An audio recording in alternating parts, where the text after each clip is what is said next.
there are Black comedians in New York and in LA who rock with Ann Coulter, and they're like, everyone deserves to have their opinion. I am at this place where I ain't fucking with anybody whose ideology is rooted in my demise and the demise of my children. So when you hear Ann Coulter speak, and you get to see people like her and Kellyanne Conway and all of these white women who have these voices that have a big following, making indictments on our people.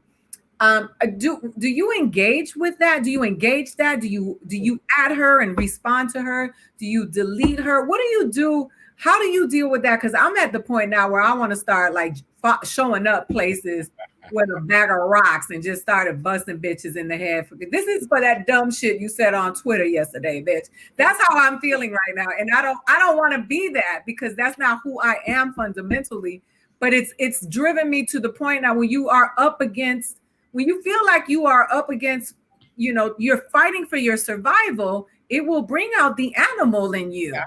And so I don't understand why people are always criticizing us when the animal shows up, when you've been fucking with us for so long. So I'm opening up the floor to you both, because I need to calm down in this moment. I mean, you're gonna show up with a bag of rocks, just wear a mask, girl. Wear a real good one so they can hear how you yelling, because I don't want you to pull it down for that bitch. Like, you gotta say it through the mask. A good cotton mask will get the harassment job done, is my advice. But I'll say something that's much better after Dwann. I like when Dwann go first. Okay, look, if a tree falls in the forest, doesn't make a sound. Like, Ann Coulter can say what she want to say. We know she's rat soup. You know what I mean? So I don't expect anything. I don't expect a bouquet of flowers smell to come from rat soup. And so for me, it's like, I don't mind them saying what they have to say, because I'm opinionated too. And I got some damn thoughts. And I want to say what I got to say. And I'm funnier. And I can say them more clear than you can. So I don't mind people saying what they have to say. It don't intimidate me. Look, it's a whole range of ideas and thoughts. And at the end of the day, the reason why Ann Coulter can say what she has to say, the reason why Trump, Kellyanne Conway, and all these weirdos can say what they want to say, is because there's a whole bunch of weirdos out there that believe them. And it's a whole bunch of weirdos that listen to them. Let those weirdos be weird. Like, these are people who, when surveyed, when being told that Trump and the Republican Party is no good for you financially, and they're the reason why you have the highest welfare economies in Kentucky, in white counties and things like that, and these people are poor and live in these hick towns, they're willing to take that in exchange for their racial, in their head hierarchy. So let them have it. Fuck them. And they can go ahead and live in their trailer parks, drink kerosene, and smash their cousins. I don't care. I mean, that's how I felt watching Tiger King, honestly. Like, it was such a sociological, it was just a lot of emotions, and then I was analyzing, and then I started to have empathy for I was like, this nigga got them in there eating expired meat from Walmart. They live in squalor. Like, they don't have to live. I know you just got out of prison. It's like, but so there was just a bunch. And then I was like, you probably voted for Trump. So, it's like, well, if you can't see him and extrapolate that he is a source of why you are in this situation, then what can I do for you? So, but I don't know, Ida. I guess I don't have the answer for how to engage when people say things that are, because on one level it's like, okay, you're gonna say something inflammatory because that's who you are. But when you can draw a link down from those inflammatory statements to people being shot in the street, between the turning of the tide in the culture where these people feel more emboldened and they're acting out and feel like it's okay. It's hard because it's like, oh, they feel like it's okay to say these things. But it's like, at one point they felt like it was okay to think these things. They just didn't say them. So it's rough. I don't know how you engage, but I would say you engage in a way that feels that ultimately protects your own physical well-being and your mental well-being. These people could say crazy shit and then go back and live lives of privilege, and we don't. You know, it's always that battle of like engage, and then, you know, preserve.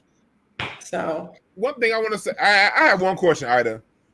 When did the European war against the Americans end? What date?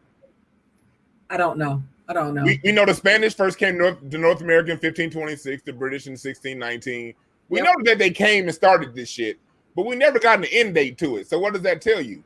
That's still going on. The first step in any warfare is propaganda, the mind, and defeating people. The best way to subjugate people is subjugate them through the mind.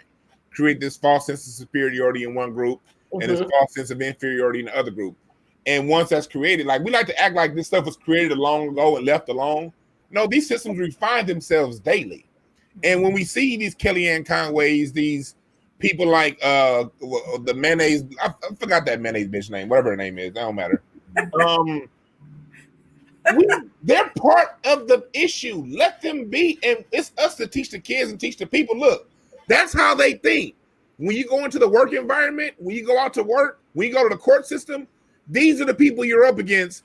Let them be who they are. Let them talk.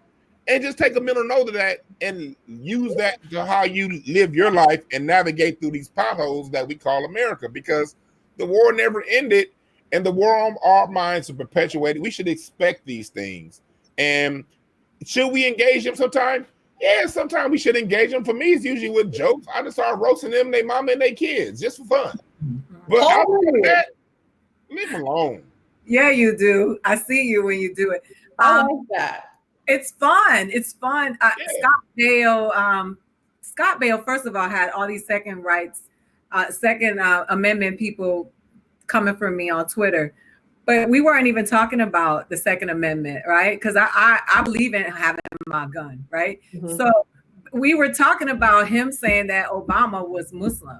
But then what he did was he turned it into this thing about me trying to take his gun and had all these wackos. And I was working on, I forgot what I was preparing for. So I was like, I'm going to turn it into a writing exercise. So I just started going back and forth with them on Twitter. And then they started blocking me because I love when you do that. You're winning because you were winning. I love when Ida does that. I'll be on Twitter like, here we go. Next.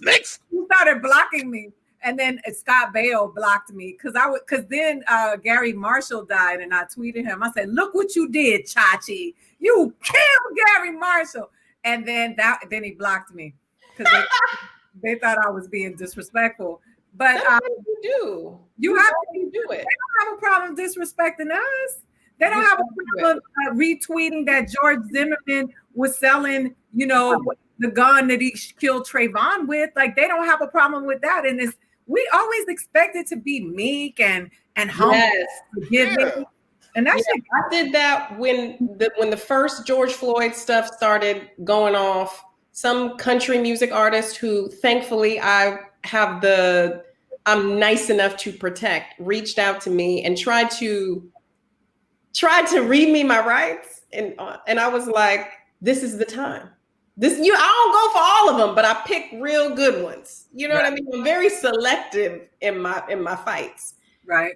And the undercurrent of his argument was that he was a white person who he said he'd been in the struggle since 2016. That's what he said. Some of us have been in the fight. And I talked to my Black friends and I met with them for breakfast.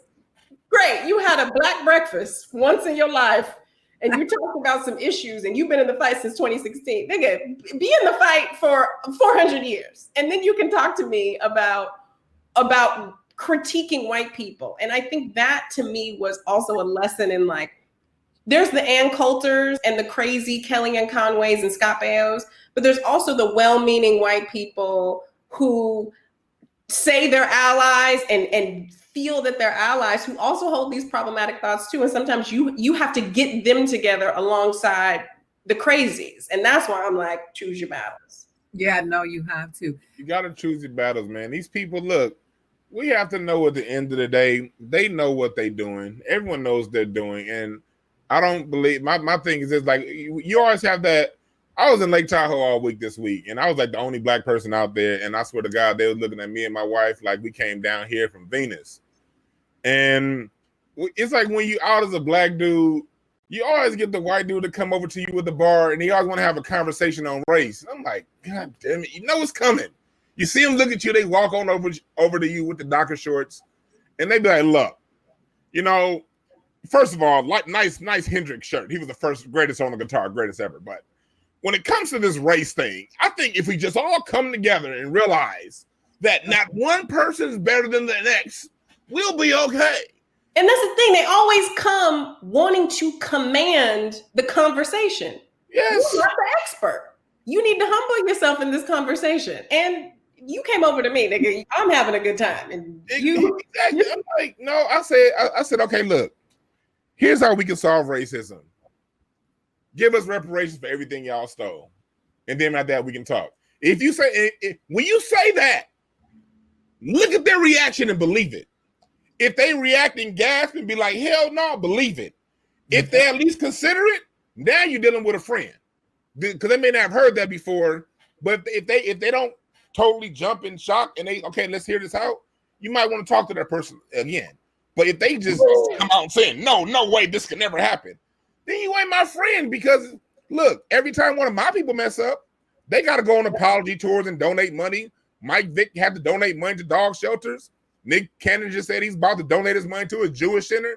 Why everybody got to donate money when they fuck up? But the minute y'all fuck up towards us, if the state don't pay it out, y'all be like, that's the problem. That's how you can tell somebody who's fucking with you or not.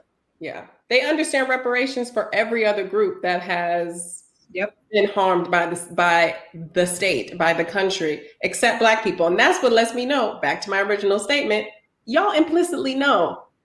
You know, you wouldn't be against it. That's right. And you know, when we have the conversation about reparations, it gets really sticky because like those of us that come from the Caribbean who are also descendants of slaves, when I say we want reparations, we don't want American people's reparations. France owes us money. The Dutch owes us money. Spain owes us money. We ain't got to come cash in on Black American people's money. That's a whole different pot. We have built economies throughout the world.